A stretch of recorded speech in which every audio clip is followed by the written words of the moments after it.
दूसरी तरफ उत्तर प्रदेश के नोएडा में एक भरे बाजार में बनी सकरी गली में जब थार मालिक पहुंचा तो उसने ऐसा कहर बरपाया कि सब सन्न रह गए।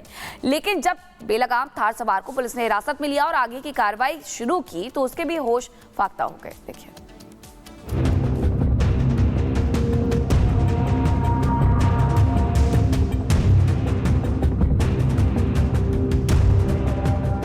बेलगाम रफ्तार, थार का कहर और अब पुलिस करेगी पूरा हिसाब। थार सवार की दबंगई की ये तस्वीरें नोएडा के सेक्टर 16 से आई है। तस्वीरों में साफ साफ दिखाई दे रहा है कि थार सवार को ना तो पुलिस का खौफ है और ना ही रफ्तार पर लगा। देखिए कैसे ये थार सवार बेकाबू लगाम के साथ सकरी रोड पर आगे बढ़ता है और एक के बाद एक कई वाहनों को टक्कर मारते कुचलते हुए आगे बढ़ जाता है। एक बाइक सवार इस टक्कर से गिर जाता है लेकिन राहत की सांस ले रहा है, मानो वो मौत के मुंह से वापस लौट आया।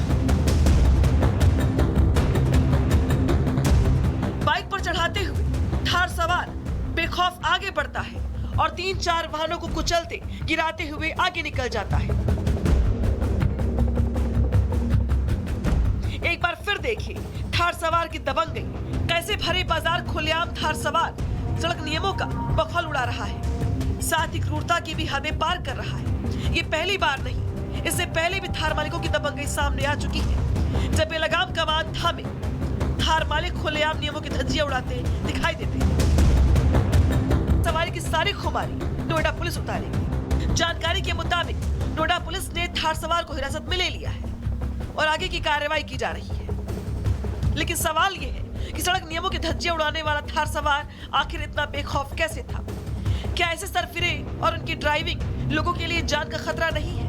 गनीमत है कि पुलिस ने इस सीसीटीवी का संज्ञान लेते हुए थार सवार को हिरासत में ले लिया। इसी के साथ जरूरत ऐसे लोगों के खिलाफ कड़ी कार्रवाई करने की भी है, जिससे लोगों की जान के साथ खिलवाड़ करने वाले सरफिरे लोगों को सबक मिल सके। ब्यूरो रिपोर्ट, रिपब्लिक वार्ता।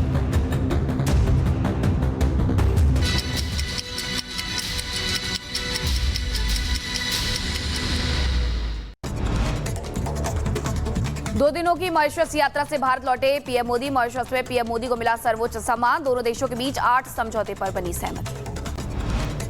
मुजफ्फरनगर में पुलिस और बदमाशों के बीच मुठभेड़। जवाबी कार्रवाई में बदमाश आदिल गोली लगने से घायल। बदमाश के पास से चुराई गई रिवॉल्वर और कैश बरामद। मुजफ्फरनगर में छात्रों के 2 गुटों में जमकर मारपीट। होली खेलने के दौरान हुआ विवाद। पुलिस वीडियो के आधार पर मारपीट करने वाले छात्रों की पहचान करने में जुटी। मैनपुरी में साइबर ठगी करने वाले गैंग का भंडाफोड़ हुआ है। पुलिस ने 3 आरोपियों को गिरफ्तार किया। एसिड अटैक से अलीगढ़ में हड़कंप। आपसी रंजिश में 6 लोगों पर एसिड अटैक, सभी की हालत गंभीर। अस्पताल में कराया गया भर्ती। पंजाब के फिरोजपुर में नशा तस्करों के खिलाफ पुलिस का एक्शन। 7 करोड़ रुपए की ड्रग्स के साथ 2 तस्करों को पुलिस ने किया गिरफ्तार। देहरादून में तेज रफ्तार का कहर। सड़क पार कर रहे लोगों को कार सवार ने कुचला। हादसे में 4 की मौत, कार चालक मौके से फरार। अलीगढ़ में भीषण सड़क हादसा। कैंटर की टक्कर से बाइक सवार पति पत्नी और 6 साल की बेटी की मौत हो गई। एक मासूम की हालत गंभीर। मथुरा में तेज रफ्तार टेम्पो ने बाइक सवार युवक को मारी टक्कर। हादसे में एक की मौके पर ही मौत हो गई, 3 की हालत गंभीर। ग्रेटर नोएडा में समृद्धि ग्रैंड एवेन्यू सोसाइटी के मार्केट में लगी भीषण आग। कड़ी मशक्कत के बाद आग पर काबू पाया गया। किसी के हताहत होने की खबर नहीं। आगरा में टाइल्स से भरा ट्रक अनियंत्रित होकर के पलटा। ट्रक पलटने से लोगों ने लूटी टाइल्स। आगरा मंडी के पास हाईवे पर हुआ हादसा। वो होना चाहिए किसी भी भारतीय को, वो किसी भी धर्म से आए, जाति से आए, किसी भी संप्रदाय से आए, किसी भी प्रांत या भाषा से आए। तो मैं ये कहना चाहता हूं कि औरंगजेब की कब्र तोड़ने की कोई जरूरत नहीं है। आप उस पर शौचालय बनवा दो। स्वच्छ भारत मिशन चल रहा है। हम आजकल पूरी तरह से अपने इकोसिस्टम को लेकर बहुत जागरूक हैं। तो ऐसी जगह तो बननी चाहिए देश में, और शौचालय बनने के लिए औरंगजेब की कब्र से अच्छी जगह क्या हो सकती है? छल करके छत्रपति संभाजी महाराज की बेरहमी से हत्या करने वाले औरंगजेब की कब्र उखाड़ने की मांग लगातार तेज होती जा रही है। हिंदू संगठन संभाजी नगर में इस मांग को लेकर प्रदर्शन कर रही है। मुख्यमंत्री फडणवीस ने भी एक्शन के संकेत दिए हैं। देखना होगा कि आक्रांता की कब्र पर किस दिन बुलडोजर चलता है। Bureau report, Republic Bharat. और अब खबर बिहार से है। बिहार विधान परिषद में नीतीश कुमार और राबड़ी देवी के बीच में महिलाओं के विकास और सुरक्षा के मुद्दे पर तीखी बहस हुई है।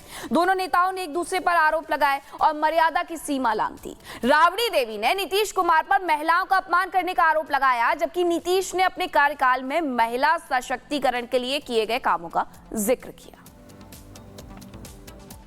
आपका घर का लोग कपड़ा नहीं पहनता था। आप जानते हैं ना, आपका घर का लोग जब हम लोग आए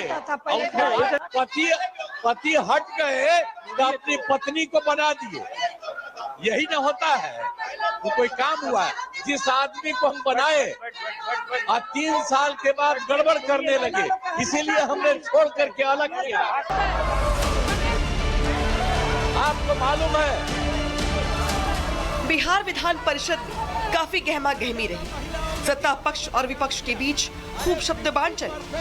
पूर्व मुख्यमंत्री राबड़ी देवी ने महिलाओं की शिक्षा और सुरक्षा पर सवाल उठाए, जिस पर मुख्यमंत्री नीतीश कुमार भड़क गए और लालू यादव के शासनकाल में महिलाओं की हालत की याद दिला दी। अरे गलत बात है, बैठ जाइए। महिलाओं के लिए कोई काम हुआ था?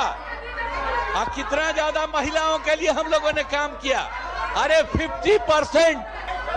आपको मालूम है, जब हम लोगों ने प्रचार किया 50% महिलाओं के लिए, और कितना ज्यादा महिलाओं के लिए हुआ? ये सब कोई महिला को किया था? कहीं पढ़ाता था? अरे कुछ 5वीं क्लास तक हल्का फुल्का आती थी, उसके बाद नहीं। आज आप जानते हैं कि महिलाएं कितना आगे हैं? अपमानित हुआ? अरे चली गई हो, अरे इन लोगों के चक्कर में चली गई हो तो कुछ नहीं जानती हो। नीतीश कुमार के बयानों पर विपक्षी विधायक हंगामा करने लगे। सभापति को बीच बचाव करना पड़ा। आखिरकार आरजेडी के सदस्यों ने सदन से वॉकआउट कर दिया और फिर सदन के बाहर आकर नीतीश पर बयानों के तीर छोड़े। आन संत महिलाओं को बीच में बोलते हैं, महिलाओं का अपमान करते हैं। एक नहीं, बिहार के महिला को, बिहार के महिला, पूरा बिहार के महिलाओं को, हमको भी सदन में भी बेइज्जत करते हैं। आरोप लगाते हैं कि पहले 2005 से पहले कोई कपड़ा पहनता था। हम पूछना चाहते हैं नीतीश कुमार से, माननीय प्रधानमंत्री से, कि वो लोग के घर के माँ बहन, बेटी बहन कपड़ा पहनती थी कि नहीं, कि उलंघते रहती थी। राबड़ी के पुत्र तेजस्वी यादव ने भी मोर्चा संभाला और दावा किया कि नीतीश कुमार के दिन अब लद गए हैं। उन्हें अब किसी आश्रम में जाकर प्रवचन करना चाहिए।